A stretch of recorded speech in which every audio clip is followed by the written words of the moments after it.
जो कोविड के कारण नुकसान हुआ है उसमें जो प्रमुख सेक्टर है, हालांकि कोई भी सेक्टर ऐसा नहीं है जो प्रभावित नहीं हुआ, लेकिन उसके बावजूद उसमें से एक सेक्टर हमारा ट्रांसपोर्ट का सेक्टर है जिसको बहुत बड़ा नुकसान हुआ। क्योंकि लॉकडाउन का दौर था, तो लॉकडाउन के दौरान पूरा ट्रांसपोर्ट बंद था। सिर्फ उस वक्त उन्हीं गाड़ियों को परमिशन दी गई थी लॉकडाउन के दौरान जो एसेंशियल कमोडिटीज के इस दायरे में आती थी। पब्लिक ट्रांसपोर्ट उस वक्त बिल्कुल बंद था। हमने कोशिश की है प्रदेश के अंदर कि जो सेक्टर प्रभावित हुए हैं उनको समय समय पर मदद करने की कुछ रिलैक्सेशन हमने अलग अलग सेक्टर को अलग अलग से दी है। मैं समझता हूं उसकी डिटेल्स में जाएंगे तो वो बहुत लंबा जाएगा विषय। लेकिन पर्टिकुलरली अगर हम ट्रांसपोर्टर सेक्टर को अगर हम बात करें, इसकी हम बात करें, तो हमने उसमें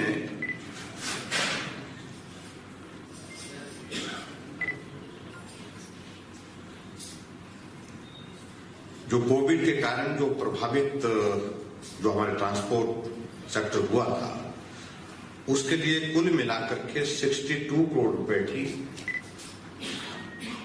आर्थिक सहायता देने की हमने बात कही थी। यानी कि उस वक्त का जो है उनका, चाहे वो टोकन टैक्स की बात कही है उसमें भी राहत, और एसआरटी की बात कही उसमें भी राहत दी थी, इन दोनों चीजों में राहत दी थी। और यात्री कर में तो नहीं, शायद तो यात्री कर तो अलग से है। तो इन चीजों में हमने राहत दी थी और इनको मिला करके कुल मिलाकर के 62 करोड़ रुपए की जो राहत इस तरह से उनको प्राप्त हुई थी जो हमारे ट्रांसपोर्टर्स हैं। लेकिन बार बार इस बात को लेकर के आग्रह आता रहा कि हमारा नुकसान बहुत ज्यादा, क्योंकि उसके बाद हमने 50% पैसेंजर के साथ जब पब्लिक ट्रांसपोर्ट रिस्टोर कर दी, दोबारा शुरू कर दी, तो ट्रांसपोर्टर्स का कहना है कि बस तो पूरी चलती है, ड्राइवर भी उसमें होता है, कंडक्टर भी होता है, ड्राइवर की भी सैलरी होती है, कंडक्टर की भी सैलरी होती है, टायर भी वो उतना खाती है, डीजल भी उतना खाती है। तो 50% के उसके हिसाब से भी हमारी क्षति जो है वो उस तरह से पूरी नहीं हुई। उसमें भी हमको बहुत बड़ा नुकसान हुआ है, उसमें भी हम घाटे में, मतलब उनका कहना कि कोविड के कारण उसमें भी हम नुकसान के उस दौर में भी रहे। उनका कहना था कि हमारे जितने भी ये जो कोविड के कारण जो प्रभावित हमारा ट्रांसपोर्ट सेक्टर रहा है, 30 नवंबर तक उनका आग्रह था कि भाई उस बात के लिए, हालांकि वो तो और भी ज्यादा मांग कर रहे थे, लेकिन 30 नवंबर तक विशेष तौर से वो आग्रह कर रहे थे कि भाई हमारा ये सारी चीजों को जो है वो, चाहे वो टोकन टैक्स है, चाहे वो एसआरटी है, उसको जो है माफ किया जाए। तो हमने उसका इवैल्यूएशन किया, कैलकुलेशन किया, हालांकि मैं इस बात से सहमत हूं कि नुकसान उनका जरूर हुआ है, और नुकसान एक वर्ग का नहीं, बहुत सारे सेक्टर हैं जिसमें सबको क्षति हुई है, और भरपाई करना सबके लिए ये संभव भी नहीं है। फिर भी उसके बावजूद भी हमने इस बात को, उनकी बात को माना, कहा कि बसें खड़ी रही, टायर सड़ गए, बसों में घास जम गई, उस स्थिति का हमको सामना करना पड़ा। तो इसलिए उनका आग्रह था कि विशेष तौर से आप हमको ये रियायत जो है वो 2 चीजों की विशेष रूप से 30 नवंबर तक हमको प्रदान करें। पिछले कल शिमला में हमारी बहुत विस्तार से बैठक हुई अधिकारियों के साथ। उनको कहा था आप इवेल्युएट करो और कैलकुलेट करो सारी चीज को, तो वो कैलकुलेशंस सारी की गई हैं। और उसके साथ साथ में जो हमारे टैक्सी ऑपरेटर्स हैं उनका भी इस बात के लिए आग्रह था कि हमें ये राहत जो है वो, हमें भी, हमारा भी नुकसान बहुत ज्यादा हुआ, इसलिए हमको भी इसमें जो है राहत दी जाए, हमें भी मदद की जाए। और उनका तो विशेष तौर से जो यात्री का पैसेंजर टैक्स का जिक्र है, तो पैसेंजर टैक्स के लिए उन्होंने कहा था कि हमको उसमें राहत दी जाए। तो वो भी एक बहुत बड़ी एक राशि बनती है। पूरा प्रदेश भर में हमने जो कैलकुलेशन के माध्यम से जो निकाला है, और उसमें हमारे स्कूल की बसेस भी शामिल हो रही है, स्कूल बसेस उसमें शामिल हो रही है। उसमें अगर उसमें taxi, maxi cab, buses, auto की अगर हम टोटल नंबर का अगर हम स्टेट का जो हमारे पास रजिस्ट्रेशन के हिसाब से जो नंबर है, तो ये बहुत बड़ा एक नंबर है। लगभग ये नंबर है 46,197, और स्टेज कैरेज बसेस जो है वो 3,450 है, और स्कूल बसेस का नंबर जो है हमारे पास जो है, जो जिनका रजिस्ट्रेशन है, जो रिकॉर्ड पे है 3,184। कुल मिलाकर के ये नंबर बनता है टोटल सबको मिला करके, जो टैक्सी, मैक्सी और उसके बाद बसेस हो गए, ऑटो रिक्शा हो गए, उसके बाद हमारी जो स्टेज कैरियर बसेस हो गई, स्कूल बसेस हो गई, बनता है 52,831 टोटल बनता है ये कुल मिलाकर के। और जैसा कि मैंने बताया कि हमने मदद करने की मंशा पहले से रखी है, उस मंशा के अनुरूप जो हमने पहले ही उनको एक राहत दे दी थी। 62 करोड़ की राहत हम पहले छूट दे चुके हैं। अभी जो हमने इसमें जो राहत देने के लिए जो उनका प्रस्ताव आया है, उस प्रस्ताव को हमने स्वीकार किया है कि नुकसान हुआ है। हालांकि प्रदेश की माली हालत भी ऐसी स्थिति में नहीं है कि हम बहुत ज्यादा मदद कर पाए, लेकिन उसमें जो उनसे जो देनदारी बनती थी टैक्स के रूप में हमारे इसमें, तो वो अमाउंट जो है मैं आपको बता देता हूं। जो हमारा टोकन टैक्स बनता था, उसको हम 30 नवंबर तक उसको हम एग्जेम्प्ट कर रहे हैं, उनको छूट दे रहे हैं।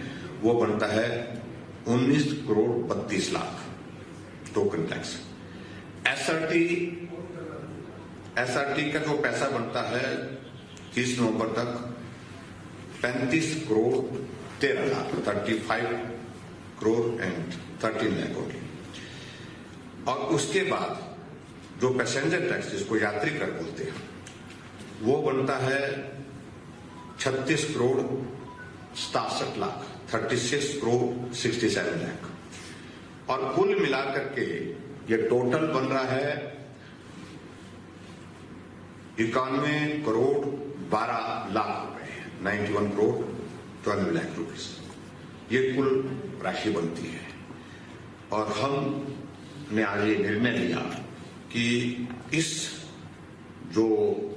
अमाउंट को, इसमें हम इन जो हमारे ट्रांसपोर्टर्स हैं, इंक्लूडिंग हमारे टैक्सी, इंक्लूडिंग हमारे स्कूल बसेस, उन सबको जो है वो ये रियायत दे रहे हैं, ये छूट दे रहे हैं।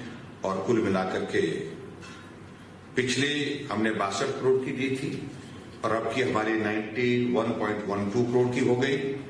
और कुल उन दोनों को अगर मिलाकर के अगर हम देखें तो ये 164 करोड़ रुपए की राहत हमारे ट्रांसपोर्टर सेक्टर को दी गई। और ये मैं समझता हूं कि मैक्सिमम जो किया जा सकता था वो हमने करने की दिशा में आगे बढ़ करके काम किया है। और इसके साथ में मैं उनसे भी मैंने आग्रह किया है विशेष तौर से कि वो भी अब सारे विषयों को लेकर के, क्योंकि लॉसेस सबके हुए हैं, नुकसान बहुत हुआ है, और अब सहयोग जिस प्रकार से वो कर ही रहे हैं, और आने वाले समय में जो है वो सब मिलकर के हम काम करें। और हमारी यही कोशिश रही है हमेशा कि इस कोविड की सिचुएशन के कारण जो प्रभावित सेक्टर हैं उसमें उनकी मदद की जाए। और विशेष तौर से विधानसभा के सत्र के दौरान भी ये मामला उठा था। इससे पहले मुझे विधानसभा के सत्र से पहले भी सितंबर के महीने में हमारे ट्रांसपोर्ट के जो हमारे यूनियन के जितने भी हमारे संगठन हैं वो हमको मिले थे, यहाँ पर हमारे बीच में उपस्थित हैं। उन लोगों ने भी आग्रह किया था, प्रस्ताव दिया था, प्रपोजल दिया था, और इन सारी बातों को लेकर के उस वक्त भी हमने एग्जामिन करने के लिए कहा था। और उसके पश्चात फिलहाल अभी आज भी हमारी उनके साथ विस्तार से बातचीत हुई है, जो यूनियन के हमारे स्टेट के जो हमारे प्रेसिडेंट हैं उनके साथ, और टैक्सी यूनियन के साथ भी उनके प्रेसिडेंट के साथ, उनके पदाधिकारियों के साथ हमारी सब लोगों के साथ बातचीत हुई है और बातचीत करने के बाद हम इस निष्कर्ष पर पहुंचे हैं जो सरकार बेस्ट पॉसिबल ऐसी सिचुएशन में, ऐसे हालात में जो कर सकती थी वो हमने आपको बताया कि कुल मिलाकर के पिछला और अभी का मिलाकर के 164 करोड़ रुपीस की जो है वो जरूरत ये दी है। और उसमें एक चीज मैं ये भी बताना चाहता हूं कि जो निजी बस ऑपरेटरों को जो कार्यशील पूंजी प्रदान करने के उद्देश्य से एक योजना हमने लाई थी वर्किंग कैपिटल के दृष्टि से, और जिसमें ऑपरेटरों को 11 करोड़ की अतिरिक्त आर्थिक सहायता प्रदान की जा रही है। 11 करोड़ रुपए जो है वो इसमें शामिल है, इस 164 में वो शामिल है, तो वो भी उसमें शामिल है। तो उसमें भी वो अपनी मदद का रास्ता जो मिल सकता है उनको वो उसमें हासिल कर सकते हैं। तो कुल मिलाकर के हिमाचल प्रदेश सरकार की ओर से कोविड के कारण जो प्रभावित सेक्टर है, भिन्न भिन्न सेक्टर है, हमने इंडस्ट्रियल सेक्टर को भी थोड़ा सा मदद करने की कोशिश की। टूरिज्म सेक्टर में हमारे पर्टिकुलर जो हमारे होटलियर एसोसिएशन की ओर से जो प्रस्ताव आए थे उसमें उनके लिए भी मदद करने की कोशिश की। बिजली पानी के जो बिल वगैरह सारे उस वक्त उस दिशा में हमने वो माफ पर्टिकुलर उस पीरियड में माफ करने के लिए हमने उसमें कहा था, डेफर करने के लिए कहा था इंडस्ट्रियल सेक्टर के लिए। और ऐसे में कुल मिलाकर के आज मुझे ये आपको जानकारी बताते हुए प्रसन्नता है कि एक निष्कर्ष पर पहुंचने के बाद, क्योंकि ट्रांसपोर्ट सेक्टर एक बहुत बड़ा सेक्टर है और ट्रांसपोर्ट सेक्टर जो है प्रदेश के विकास में उनके एक बहुत बड़ा कंट्रीब्यूशन है। गाड़ियां चलती हैं तो जीवन चलता है, गाड़ियां रुकती हैं तो थम जाता है जीवन। तो इसलिए इस लाइफलाइन को बनाए रखने के लिए उसमें आर्थिक दृष्टि से उनके ऊपर जो जिस प्रकार का संकट इस कोविड के कारण आया है उसमें राहत देने की दिशा में ये हिमाचल प्रदेश सरकार की ओर से एक बड़ा कदम है, जिसके मैंने आज विधिवत आपके सामने घोषणा की। जो गैप था वो भी इसमें कवर हो रहा है, यह है 1 अप्रैल 2020 से और अप टू 30 नवंबर 2021। हाँ जी, जो जो ये 3 चीजों का मैंने कहा कि टोकन टैक्स में और एसआरटी की बात करें और पैसेंजर टैक्स 3 चीजें। 11 करोड़ इसमें सर ने बताया। हाँ, जो ये भी हम उसमें शामिल भी जाएंगे, नेशनल वो क्लेम करेंगे वो उसमें जाएंगे।